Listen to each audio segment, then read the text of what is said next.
Hello, welcome back to ladies planet. ഇന്ന് നമ്മൾ ചെയ്യുന്നത് ഗോതമ്പ് പൊടി കൊണ്ട് അധികം ഓയിലൊന്നുമില്ലാതെ വളരെ ടേസ്റ്റിയായിട്ട് ചെയ്തെടുക്കാൻ പറ്റുന്ന ഒരു ക്രീമി സ്നാക്കാണ് കേട്ടോ. നമുക്ക് എങ്ങനെയാണ് ഇത് ഉണ്ടാക്കുന്നതെന്നുള്ളത് നോക്കാം. വീഡിയോയിലേക്ക് പോകുന്നതിൻ്റെ മുൻപായിട്ട് താഴെ കാണുന്ന ലൈക്ക് ബട്ടൺ ഒന്ന് ക്ലിക്ക് ചെയ്യാൻ മറക്കരുത്. ചാനൽ സബ്സ്ക്രൈബ് ചെയ്യാതെ വീഡിയോ കാണുന്നവർ പ്ലീസ് ഒന്ന് സബ്സ്ക്രൈബ് ചെയ്ത് സപ്പോർട്ട് ചെയ്യുക. ആദ്യം നമുക്ക് ഇതിലേക്കുള്ള ഫില്ലിംഗ് ഉണ്ടാക്കാനായിട്ട് 2 ടേബിൾ സ്പൂൺ റിഫൈൻഡ് ഓയിൽ ചൂടാക്കിയിട്ട് അതിലേക്ക് 1/4 കപ്പ് വീതം സവാളയും ക്യാരറ്റും ക്യാപ്സിക്കവും പൊടിയായിട്ട് അരിഞ്ഞത് ചേർത്തിട്ട് ആവശ്യത്തിനുള്ള ഉപ്പ് ചേർത്തിട്ട് ഇത് ജസ്റ്റ് ഒന്ന് വഴറ്റിയെടുക്കുക. ഒരുപാട് അങ്ങോട്ട് വഴറ്റി സോഫ്റ്റാക്കി എടുക്കൊന്നും വേണ്ട കേട്ടോ, ചെറുതായിട്ടൊന്ന് വഴന്ന് വന്നാൽ മതി. ആ സമയത്ത് നമുക്കിതിലേക്ക് 2.5 ടേബിൾ സ്പൂൺ മൈദ ചേർത്ത് കൊടുക്കാം.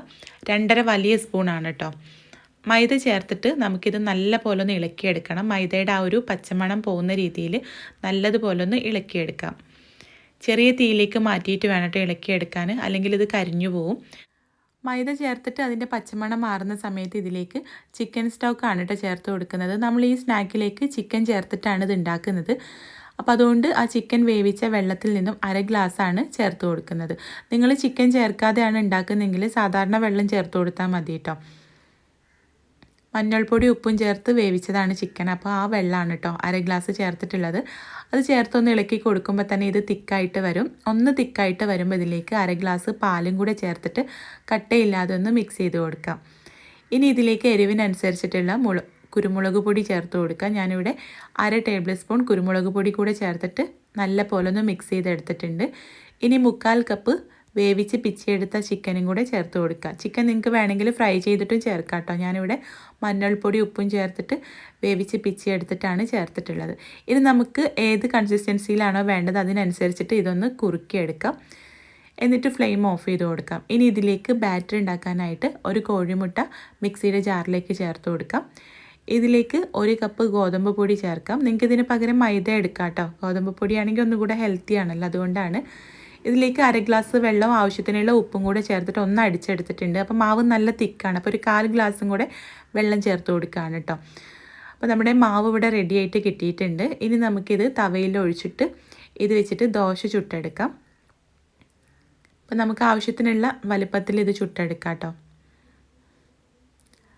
നോൺ സ്റ്റിക്ക് പാനിലായതുകൊണ്ട് എണ്ണയൊന്നും പുരട്ടാതെ തന്നെ ചൂടാം. ഇനി നിങ്ങൾക്ക് വേണമെങ്കിൽ ഇരുമ്പ് ചട്ടിയിൽ വേണമെങ്കിൽ അങ്ങനെയും ചെയ്യാം കേട്ടോ. ഇനി ഇത് ചൂടോടെ തന്നെ ഒരു പ്ലേറ്റിലേക്ക് വെച്ചിട്ട് അതിൻ്റെ മുകളിലായിട്ട് നമ്മളിവിടെ ഉണ്ടാക്കി വെച്ചിട്ടുള്ള ഫില്ലിങ് വെച്ച് കൊടുക്കണം. അതിന് മുൻപായിട്ട് ഞാൻ കുറച്ച് ചീസും കൂടെ ഇട്ട് കൊടുക്കുന്നുണ്ട്. തികച്ചും ഓപ്ഷണലാണ് കേട്ടോ. ഉണ്ടെങ്കിൽ ചേർത്ത് കൊടുക്കാമെന്ന് മാത്രം, അല്ലെങ്കിൽ ആ ഫില്ലിങ് മാത്രം വെച്ച് കൊടുത്താലും മതി. ചീസൊന്ന് പരത്തി കൊടുത്തിട്ട് അതിൻ്റെ മുകളിൽ ആവശ്യത്തിനുള്ള ഫില്ലിങ് വെച്ച് കൊടുക്കാം. എന്നിട്ട് നമുക്കിത് 4 ഭാഗത്തൊന്നും ഫോൾഡ് ചെയ്തെടുക്കാം. ഇതിൻ്റെ മുകളിലും കുറച്ച് ചീസ് ഇട്ട് കൊടുക്കുന്നുണ്ട് കേട്ടോ. മൊസറല്ല ചീസാണ്, ഗ്രേറ്റ് ചെയ്ത് ഇട്ട് കൊടുക്കുകയാണ്. നിർബന്ധമൊന്നുമില്ല. ഇനി ഇതുപോലെ നമുക്ക് 4 ഭാഗത്തൊന്നും ഇതൊന്ന് ഫോൾഡ് ചെയ്ത് കൊടുക്കാം. ഇതുപോലെ ഉള്ളിലേക്കൊന്ന് മടക്കി കൊടുക്കാം.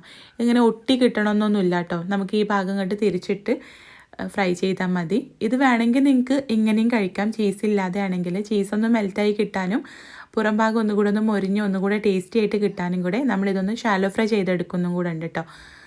അപ്പോൾ ഇതുപോലെ ഫോൾഡ് ചെയ്ത ഭാഗം താഴേക്ക് വെച്ചിട്ട് ഷാലോ ഫ്രൈ ചെയ്തെടുക്കുകയാണെങ്കിൽ നമ്മുടെ ആ ഒരു ഭാഗം തുറന്നു പോകുമൊന്നുമില്ല കേട്ടോ. ഒട്ടിയിട്ടില്ല എന്ന് വിചാരിച്ചിട്ട് പ്രശ്നമൊന്നുമില്ല. തിരിച്ചും മറിച്ചുവിട്ട് നമുക്കിതൊന്ന് മൊരിയിപ്പിച്ചെടുക്കാം. അപ്പോൾ ഇത്രയേ ഉള്ളൂ, നമ്മുടെ ഈ ഒരു സ്നാക്ക് ഇവിടെ റെഡി ആയിട്ടുണ്ട്. ഞാനിതൊന്ന് കട്ട് ചെയ്ത് കാണിച്ചു തരാം. ചീസൊക്കെ മെൽറ്റായിട്ട് നല്ല അടിപൊളിയായിട്ട് വന്നിട്ടുണ്ട്. നല്ല ടേസ്റ്റി ആയിട്ടുള്ളൊരു സ്നാക്കാണ് കേട്ടോ. ട്രൈ ചെയ്ത് നോക്കുക. ഒരുപാട് ഓയിലൊന്നും ഇല്ലാതെ മാവ് കുഴക്കാനും പരത്താനൊന്നും നിൽക്കാതെ വളരെ പെട്ടെന്ന് ഉണ്ടാക്കിയെടുക്കാൻ പറ്റുന്ന ഈ ഒരു സ്നാക്ക് നിങ്ങൾക്ക് തീർച്ചയായിട്ടും ഇഷ്ടമാവും. ട്രൈ ചെയ്ത് നോക്കുക. കൂടുതൽ വീഡിയോസിനായിട്ട് നമ്മുടെ ചാനൽ സബ്സ്ക്രൈബ് ചെയ്യാതെയാണ് വീഡിയോ കാണുന്നതെങ്കിൽ പ്ലീസ് ഒന്ന് സബ്സ്ക്രൈബ് ചെയ്ത് സപ്പോർട്ട് ചെയ്യുക. അപ്പോൾ നമുക്ക് അടുത്ത നല്ലൊരു വീഡിയോ ആയിട്ട് കാണാം. താങ്ക്